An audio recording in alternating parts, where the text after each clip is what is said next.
Moi, je suis Rodrigo Arenas. Je suis candidat dans la 10e circonscription de Paris. Et vous m'avez demandé de vous parler par rapport à votre projet d'intéresser la jeunesse à la politique de façon non partisane, j'ai cru comprendre, puisque l'intérêt, c'est un attrait à la vie démocratique, hein, et à l'implication notamment de la jeunesse sur ce qui les concerne, notamment via le prisme de la politique. Donc je réponds à vos questions comme citoyen à citoyen. La politique, d'abord, c'est quelque chose de noble en soi, c'est-à-dire c'est se préoccuper de la vie de la cité, c'est se préoccuper de la vie des gens. Ce qui me fait venir aujourd'hui venir dans l'arène, c'est précisément c'est qu'il y a eu une sorte de distorsion entre une classe politique qui s'affranchit en fait de la vie quotidienne. Aujourd'hui, moi, je suis un père de 4 gamins, voilà, j'ai les problématiques de tout le monde, question de pouvoir d'achat, question de boulot, question de logement, question de transport, notamment les questions environnementales, écologiques qui me tiennent beaucoup à cœur, et en particulier les questions de l'école sur lesquelles je me suis impliqué ces 3 dernières années en coprésidant la première fédération de parents d'élèves. Donc je me suis rendu compte dans cet exercice que quand la classe politique, et en particulier celle qui a gouverné le pays pendant 5 ans, le décidait, elle pouvait s'affranchir en fait des représentations citoyennes que j'avais l'occasion de représenter parfois dans le cadre de l'école et des parents d'élèves. Et aussi sur leur incapacité en fait à tenir compte des organisations qui représentent les jeunes, autrement que dans la cooptation, voire parfois l'instrumentalisation de la parole des jeunes en apportant des solutions qui sont bien éloignées de leurs préoccupations et de la situation dans laquelle on vit. Donc j'ai décidé de passer de l'autre côté, même si j'y avais déjà quelques expériences par le passé, pour ça, c'est-à-dire porter à l'Assemblée nationale la parole de celles et ceux qui ont eu un peu les mains dans la France quoi, pendant ces 5 dernières années et à qui on a fait la sourde oreille c'est le dernier gouvernement qu'on vient de vivre, voire subir sur certains aspects. Voilà, donc dans tout ça, c'est pas une question générationnelle, même si c'est important, parce qu'en fonction de la génération aussi, on n'a pas la même vision des choses. Moi, j'ai 48 ans, je suis dans mon background, il y a toujours cette phrase un peu mythique de Jacques Chirac qui disait les promesses, ça engage que ceux qui y croient. Je pense qu'elle a traversé un peu les générations, mais si c'est pas le cas, moi je fais partie de celles et ceux qui pensent qu'au contraire, les promesses, ça engage. Ça engage ceux qui y croient évidemment, mais ça engage surtout ceux qui les prononcent. Et c'est ça aujourd'hui que je veux réhabiliter en politique pour redonner confiance à celles et ceux en fait qui n'en avaient rien à faire parce qu'ils sentaient bien que ça se passait pas là quoi.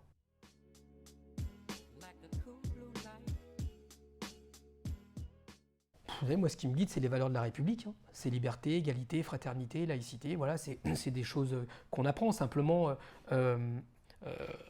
aujourd'hui, ces valeurs-là, on a tendance à les interpréter différemment de où on se parle. Voilà. Donc, je pense que pour résoudre cette difficulté-là, il faut apprendre la philosophie et le droit aux enfants dès le plus jeune âge. Voilà. Que ce soit la liberté, l'égalité, la fraternité, la laïcité, tous ces grands principes ou ce qui est corollaire aux principes, en fait c'est un chemin. Parce que l'école apprend à s'affranchir. L'école c'est pas juste lire et raconter. Ça c'est le SMIC, j'ai envie de dire de l'école. On y fait d'autres choses aussi. Parce que quand on y est, on apprend par exemple à vivre ensemble. On apprend à respecter des règles communes. On apprend à accepter la différence, mais pas dans l'indifférence. Donc tout ça c'est un chemin. Par exemple, je suis d'Amérique du Sud, à l'âge de 15 ans, j'étais dans la cuisine de ma grand-mère, elle me demande de sortir parce que c'est pas la place d'un homme. Vous voyez? Donc heureusement qu'il y a l'école qui m'a expliqué que peut-être que dans ta famille on t'explique que, mais en fait en France c'est pas comme ça que ça se passe. En France la cuisine c'est pas réservé aux femmes.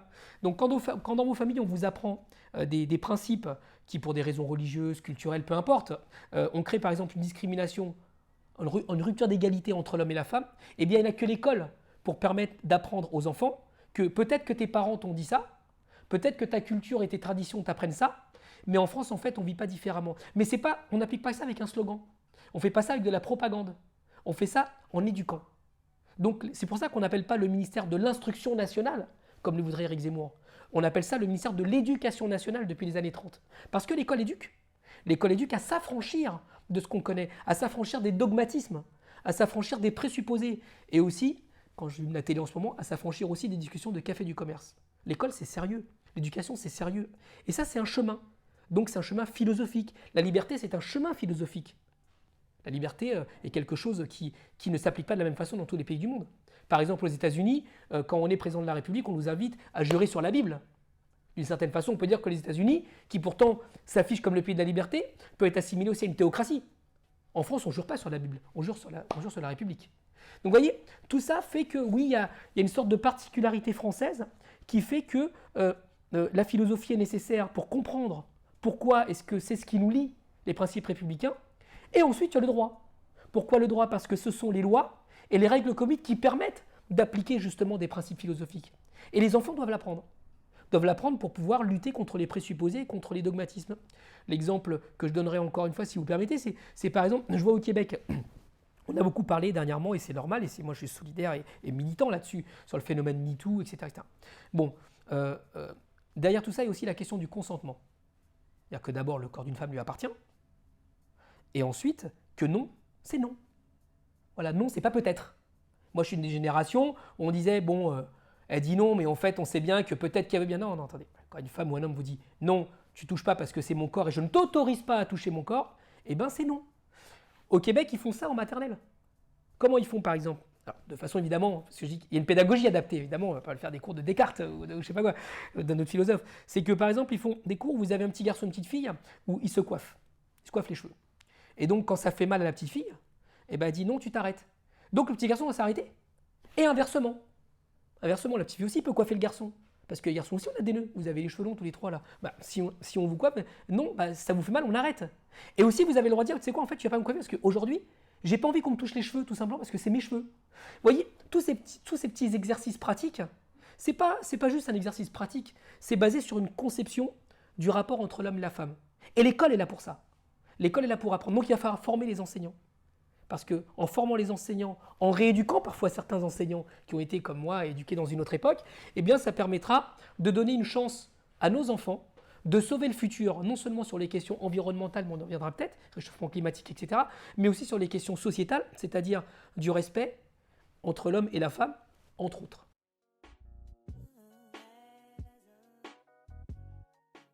Il y a une vision sur l'écologie en partant du concret, et après je vais aller sur plus le fond. Par exemple, là on est à Paris, dans quelques temps, quelques années on va dire, on risque d'être à 50 degrés. Paris est une ville invivable à 50 degrés. Parce qu'elle n'a pas été pensée pour ça. Elle n'a pas été pensée pour ça. Par exemple, il y a des bâtiments qui n'ont pas de balcon. Voilà. Ou des fenêtres très exiguës. Comment ils vont faire les gens? C'est impossible. Comment on va faire pour continuer à rouler, que ce soit en voiture, en vélo, en trottinette, quand le bitume va fondre? Parce que le bitume, il fond à ces températures-là. Comment on va faire pour arroser des arbres? Parce que qui dit sécheresse, qui dit réchauffement climatique dit sécheresse. Comment on va arroser des arbres qui nécessitent beaucoup de quantité d'eau, alors qu'on va certainement évoluer vers une forme de climat où on a besoin de changer, y compris les arbres qu'on doit planter dans la capitale française. Donc vous voyez, tous ces enjeux-là, inévitablement, ça amène à une rupture. Et le problème de cette rupture, c'est que comme on n'a pas fait les bons choix avant, on est dans l'urgence. C'est-à-dire qu'on ne peut pas être dans la demi-mesure.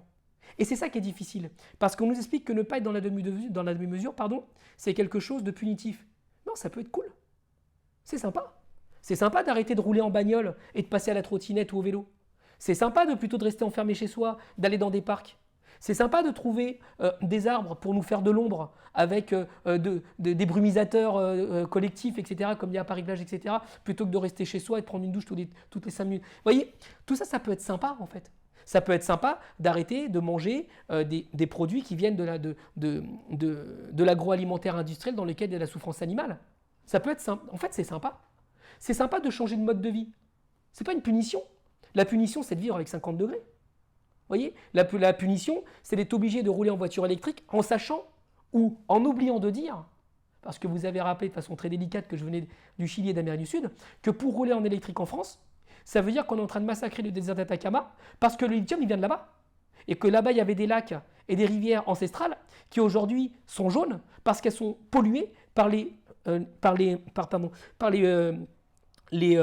produits qui sont nécessaires pour extraire le lithium.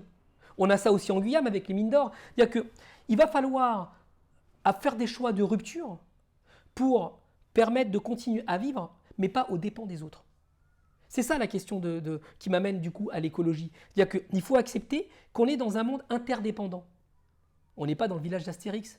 Moi j'adore Astérix, mais même Astérix est véhiculé à l'extérieur. Donc aujourd'hui, la France, elle est intimement liée avec ce qui se passe dans les autres pays du monde. Et le peuple français est intimement lié aussi avec les peuples qui sont à l'autre bout du monde. Pour deux raisons. D'abord parce que ce qui garantit notre niveau de vie dépend aussi des relations commerciales et d'importation qu'on a avec les autres pays. Mais aussi parce que la France est un pays métissé. Et elle est métissée depuis qu'elle est France. Enfin, moi je veux bien. Mais ceux qui partent de Clovis, je fais simple, hein. Ceux qui partent de Clovis, excusez-moi, Clovis il vient de ce qu'on appelle aujourd'hui l'Allemagne. Vous voyez, donc tous ces débats sur l'identité française sont des débats qu'il faut avoir, mais dans l'angle de la réalité objective de l'histoire. Et pas dans un truc délirant, comme s'il y avait un archétype français, comme d'autres ont eu un archétype de l'allemand et qui a fini par les Ariens et avec tout ce qu'on a connu comme conséquence derrière. Il faut faire attention quand on manie ces concepts-là. Et l'écologie, elle est au cœur de ça. Elle est au cœur de ça parce que c'est une idéologie qui permet de lutter contre l'extrême droite, qui permet de lutter contre le repli sur soi, qui permet de lutter contre les réflexes identitaires qui viennent à éliminer ce qui est différent de nous. Aujourd'hui, l'écologie, on dit, et il se dit, que, et moi je suis d'accord avec ça évidemment, que l'être humain n'est pas en haut de la pyramide de la biodiversité. D'ailleurs, il y a un petit virus qui s'appelle le Covid qui nous l'a rappelé très durement. D'accord ? Aujourd'hui, il y a des interdépendances, on doit prendre soin du vivant. Il faut arrêter le rapport d'exploitation qu'on a aux animaux, qu'on a à l'autre, comme celui que j'expliquais sur les femmes tout à l'heure de façon très succincte, pour sortir d'une logique de prédation. De prédation de la terre, de prédation du vivant, mais aussi de prédation des femmes. Et tout ça, c'est lié. Donc l'écologie, c'est ça. L'écologie, c'est comment est-ce qu'avec des mesures de rupture, on permet, et on vous permet, à vous qui êtes les nouvelles générations, d'abord de sortir nos poubelles, parce qu'on vous lit vraiment un monde dans des conditions qui sont extrêmement difficiles pour vous, et surtout, on vous donne les moyens de sauver le futur à travers l'école. Parce que je pense que l'école est au cœur de tout ça.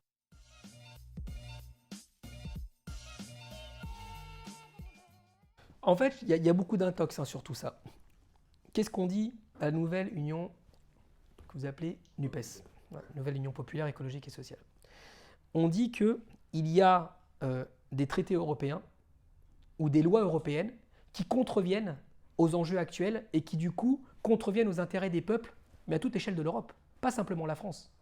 Je sais qu'en France, on a ce tropisme de parler franco-français, mais en réalité, quand on parle de la question du libre-échange, quand on parle de la question de l'utilisation des pesticides, quand on parle de la question des néonicotinoïdes, quand on parle de la question du glyphosate, quand on parle de la question du droit du travail, c'est une question qui se pose en France, mais qui se pose aussi de l'autre côté de l'Europe.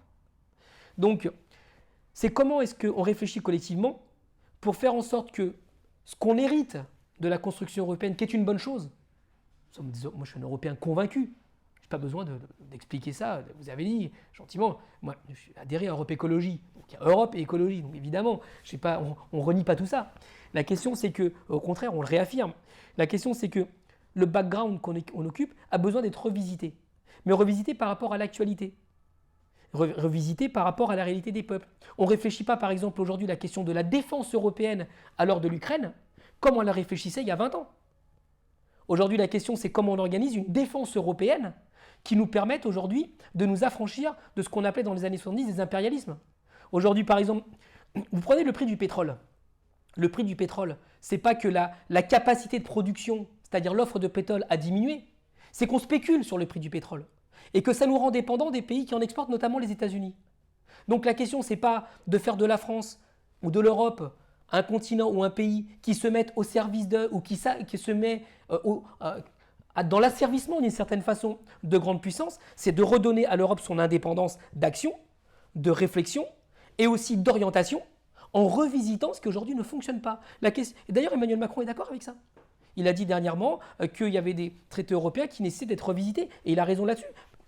Il y a quelque temps, pendant la campagne, il disait qu'on était complètement dingo de faire ça. Bon, la campagne est terminée, il a été réélu, et on voit qu'à travers M. Breton, ce que disait Mélenchon n'était pas complètement idiot.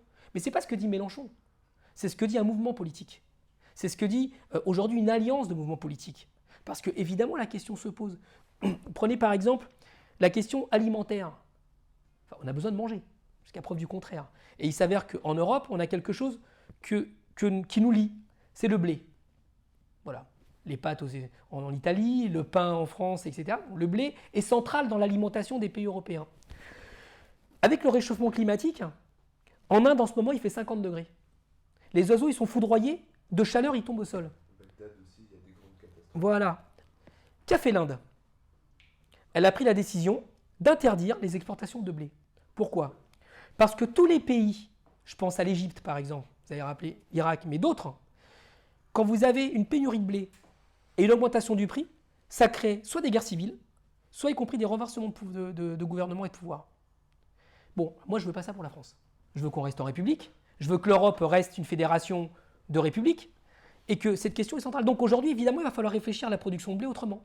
Il va falloir réfléchir autrement les choses. Aujourd'hui, au moment où on se parle, il y a une canicule qui est en train de s'installer chez nos agriculteurs. C'est-à-dire que la température extérieure est en train d'affecter le blé à une période où la germination ne peut pas supporter des hausses de température. C'est-à-dire qu'on risque aujourd'hui d'avoir une pénurie de blé en France. Donc vous voyez, ces choses sont importantes à tenir compte. Donc si on ne lutte pas de façon européenne contre le réchauffement climatique, si on ne réfléchit pas de façon européenne à la production alimentaire pour assurer quoi? La sécurité alimentaire de nos concitoyens, qu'ils soient en France, en Allemagne, en Pologne, en Italie, dans tous les pays que compose l'Europe, alors on va au-devant de violences sociales. Si on n'assure pas la sécurité alimentaire de la France et des pays européens, eh bien, on ne s'assure pas d'une paix civile dans n'importe quel pays. Il n'y a aucun pays qui supportera l'inflation telle qu'elle arrive. On prévoit une inflation de 15%. Aucun pays ne résistera à ça si on n'envisage pas des changements de façon structurelle, rapide et en rupture avec le modèle existant. C'est ça qu'on dit par rapport à l'Europe. C'est pas d'en finir avec l'Europe, ça c'est des conneries ça.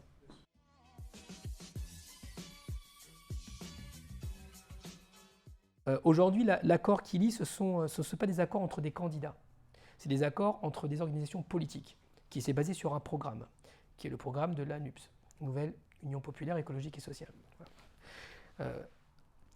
La question du non-alignement, c'est une méthode de paix, précisément. Il ne s'agit pas de rejeter les gens dos à dos. C'est de dire que la position qu'on doit avoir à l'échelle européenne doit être dans l'intérêt des Européens et de celles et ceux qui travaillent avec l'Europe. Donc par rapport à ça, à l'échelle internationale, ce non-alignement permet justement de se dire qu'on ne va pas s'aligner sur la Chine, la Russie ou les États-Unis, qui sont quand même les trois superpuissances à l'échelle internationale, mais aussi l'Inde. Parce que l'Inde aussi, par exemple par rapport à ses relations avec le Pakistan, qu'est-ce qu'on fait? Même avec la Chine. Voilà. D'ailleurs, j'ai cru comprendre que, alors, il y a des débats de démographes, mais qu'aujourd'hui, en termes de population, l'Inde a dépassé la Chine. Donc vous voyez, tout ça est en train de bouger. Donc la question qui se pose quand on dit non-alignement, c'est d'avoir une indépendance de positionnement qui ne s'aligne pas sur le choix d'une superpuissance, mais sur une voie alternative.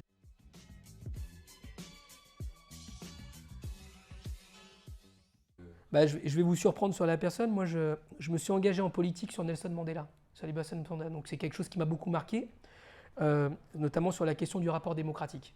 Je pense que Mandela exprime l'aboutissement de la démocratie. Il y a un homme, une voix. Voilà, c'est quelque chose qui est très important dans cette histoire-là.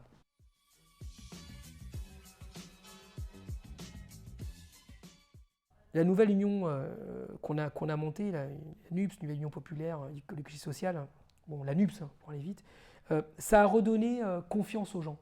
Et je pense que ça a redonné confiance à la jeunesse. Moi, dans mon équipe de campagne, franchement, 80% c'est des jeunes. C'est des jeunes et qui, en plus, sont super politiques. Hein. C'est pas des jeunes qui sont là juste pour coller les timbres, les affiches. Non, c'est pas ça. C'est que moi, dans la construction du programme, y compris de ma pensée, parce que la pensée politique, elle évolue, moi, j'écoute beaucoup la jeunesse. J'écoute beaucoup la jeunesse parce qu'ils ont un monde d'avance, en fait. Ils ont un monde d'avance sur la question des outils numériques, mais pas seulement en tant qu'utilisateur. C'est aussi en tant qu'une réflexion qu'a la jeunesse par rapport est-ce qu'on va sur Internet, sur un téléphone pour aller sur Tinder, ou est-ce qu'on utilise un téléphone portable pour communiquer avec des jeunes à l'autre bout de la planète et essayer de s'engager sur des causes communes. Vous voyez, la jeunesse, en fait, elle a... moi, je dis aux plus vieux, écoutez-les. Hein. Ils ont une longueur d'avance, hein, je vous dis franchement. Je vais vous raconter une anecdote, hein, si vous voulez, mais je vais vous la raconter.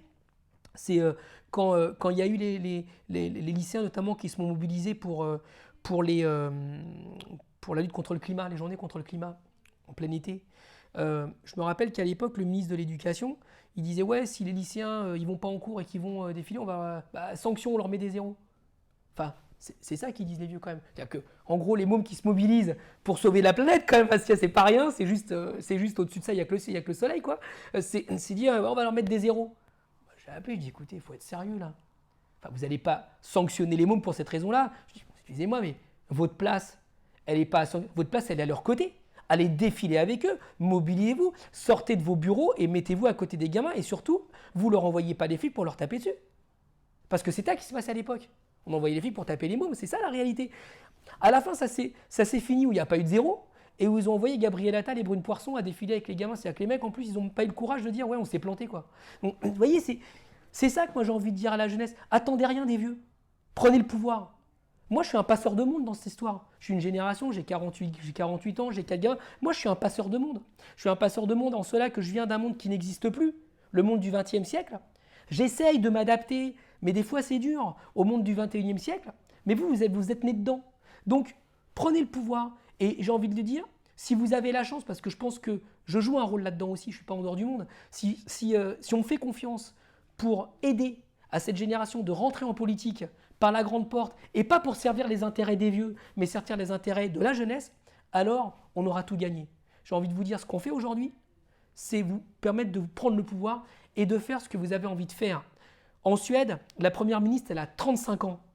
Dans son gouvernement, il y a plein de mômes, ce qu'on appelle des mômes en France, c'est-à-dire des adultes trentenaires qui sont au pouvoir et des femmes.